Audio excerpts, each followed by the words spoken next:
BJP అధికారంలో ఉన్నప్పుడల్లా ఉగ్రదాడులు జరుగుతున్నాయని రాజ్యసభ సభ్యురాలు రేణుకా చౌదరి ఆరోపించారు. ఇండియా గురించి మాట్లాడటానికి ట్రంప్ ఎవరని ఆమె ప్రశ్నించారు. అమెరికా, చైనా బిజినెస్ మైండ్ తో ఆలోచిస్తాయని మండిపడ్డారు.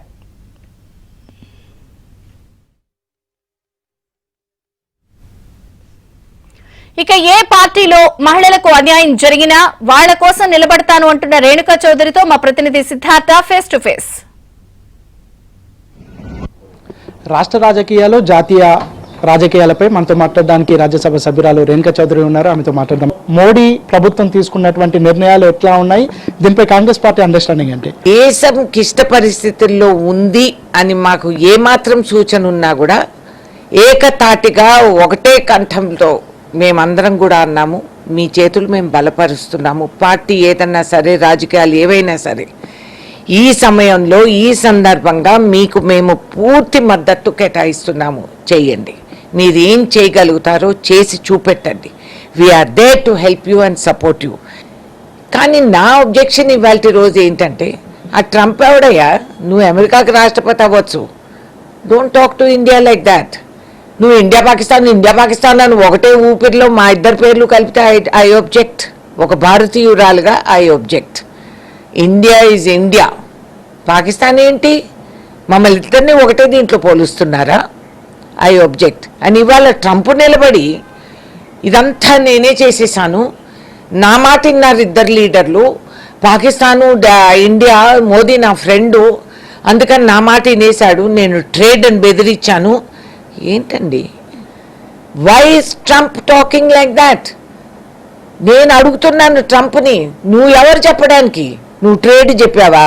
నీకు నీ ప్రాబ్లమ్స్ నీకు ఉన్నాయి, you can't get from China. ఇప్పుడు చైనా నువ్వు బాయ్ బాయ్ అయిపోయినారు. ఇండియా పాకిస్తాన్ వార్ అయిపోయిన తక్షణం ట్రంప్ చైనా మాట్లాడుకున్నారు. దీని వెనక ఉండే అసలు విషయాలు ఏమిటి అనేది ప్రజలకు తెలియదు. అంటే ఇండియా పాకిస్తాను, ఇండియా చైనా మధ్యలో ఉన్నటువంటి కాన్ఫ్లిక్ట్ని హిందూ ముస్లిం కాన్ఫ్లిక్ట్గా మార్చే ప్రయత్నం చేస్తున్నారు. కొంతమంది కరాచీ బేకరీల మీద దాడి, పెషావర్ హోటల్స్ పైన దాడి, ఇట్లాంటి అంశాన్ని ఎట్లా చూస్తారు? ఏం చూస్తాము, ఇట్లా యధవులు అన్ని సమాజాల్లో ఉంటారు అనేది గమనించుకోవాలి. ఎరగతన్ని లోపల పడేస్తే ఈ పిచ్చి వేషాలు, ఈ తోకు ఊగులాడించటాలు అవ్వవు. వాళ్ళందరూ మన దేశం పైన ఇది దాడి చేస్తున్నారని మనం పాకిస్తాన్తో పోరాడుతుంటే ఈ యదవులు ఇంట్లో ఉండి వీళ్ళు ఇదే పని చేస్తారా? అందుకే అంటారు ఈ ఇంటి దొంగని ఈశ్వరుడైనా పట్టలేరని. What nonsense, anti national criminals వీళ్ళు. భారతీయుల పైన దాడి చేస్తారా? ఇక్కడుండి ఇన్ని సంవత్సరాలు కుక్కి మెక్కి తిన్న కరాచీ బేకరీ వస్తువులు గుర్తురా లేదా? ఈ దేశం నాది అని సారే జహాసే అచ్చా హిందూ సితా హమారా అని రాసింది ఒక ముస్లిం సోదరుడు. ఈ మొహాలకి చరిత్ర తెలియకున్నా ఈ ట్రంప్ తాతలాగా వీళ్ళు ఉన్నారేమో. వీళ్ళు ఈ విధంగా ఇక్కడ ప్రవర్తిస్తే we are not going to tolerate. దేశం కోసం అని నువ్వు జెండా పట్టుకొని యాదవ్ పనులు చేస్తున్నారు. ఎవరిచ్చారు నీకు ఆ హక్కు? Who are you? రాష్ట్ర రాజకీయాలను చూస్తే కవిత ఎపిసోడ్ చాలా ఇంట్రెస్టింగ్గా మారింది. ఆమె మొన్నటి వరకు అంటే బయటకు వచ్చి ఈ 10 సంవత్సరాలలో సామాజిక తెలంగాణను తెచ్చుకోలేకపోయినామనే ఒక విషయాన్ని, దాంతోపాటుగా తాను 6 నెలలు జైల్లో ఉంటే కనీసం తన కోసం మాట్లాడే వాళ్ళే లేకపోయారని ఆమె బాధను, తన ఇబ్బందిని అన్నిటిని బయట పెట్టుకుంటూ వస్తుంది. అసలు ఎట్లా అబ్జర్వ్ చేస్తారు దీన్ని? ఏమన్నా ఆత్మపరిశీలనేమో. జైల్లో కూర్చున్న తర్వాత నెహ్రూ గారు రోట్ బుక్స్, గొప్ప చరిత్ర. మరి అట్లా ఏమన్నా ఆమెకి జైల్లో ఉన్నప్పుడు అది తోసిందేమో అని వాస్తవం కూడా. ఒక మహిళ ఇబ్బందులకు గురైతే ఎవరు దాని గురించి మాట్లాడరు. అదే ఒక మగవాడు మీసం తిప్పాడంటే ఆడు ఎదవైనా చవటైనా, ఇప్పుడు ఆ బీజేపీ మంత్రి ఉన్నాడు చూడండి, what nonsense that fellow is talking. వాళ్ళని ఇంతసేపు ఆలోచించాల్సి వస్తుందా?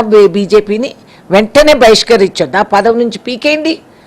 Non sense fellow. యూనిఫామ్ వేసుకున్న ఒక ముస్లిం సోదరి అంత గొప్పగా దేశం గురించి మాట్లాడుతూ ఆమె పనిచేస్తూ ఉంటే నీకు కనీసం ఆ సత్తా లేని ఎదవ, నువ్వు ముందుకెళ్ళి పోరాడలేవు, నువ్వు ఇంట్లో నీ పెళ్ళాం వెనకాల దాక్కున్నోళ్ళవి మీరు ఇట్లా మాట్లాడతారా ఒక మహిళ గురించి? మరి ఐ డోంట్ నో, కవిత ఏమైనా స్టేట్మెంట్ ఇచ్చిందా మహిళగా? మీకేమైనా సింపతి ఉందా మేడం? ఎందుకంటే ఆమె బాధపడతా ఉంది. నేను ఒకటి ఉంది, పార్టీ ఏదన్నా కానీ, దోషురాలు ఎవరన్నా కానీ, ఒక మహిళ అనుభవించే నరకం వేరు. That is true. కవిత బయటకు వస్తుంది, కవిత ఒక పార్టీ పెట్టే అవకాశం ఉంది అనే చర్చ కూడా నడుస్తూ ఉంది. ఊహాగానాలు సహజం, ఇవన్నీ జరుగుతూ ఉంటాయి. అండ్ వెరీ గుడ్, అమ్మాయి ఆ సాహసం పెట్టుకొని ఆమె చేయగలుగుతూ ఉంది. She can establish something independently. Hats off. I will support. ఇది మొత్తానికైతే రెండు దేశాల మధ్యలో జరుగుతున్నటువంటి అంశాలను కొంతమంది రాజకీయంగా వాడుకోవడానికి ప్రయత్నిస్తున్నారు. ఇది ఖండించదగ్గ విషయమని, దాంతోపాటుగా రాష్ట్ర రాజకీయాలకు సంబంధించినటువంటి అంశాల్లో తనకున్నటువంటి ఒపీనియన్స్ని రేణుకా చౌదరి చెప్పారు. వీడియో జర్నలిస్ట్ రాజుతో సిద్ధార్థ, ఏబిఎన్ ఆంధ్రజ్యోతి, హైదరాబాద్.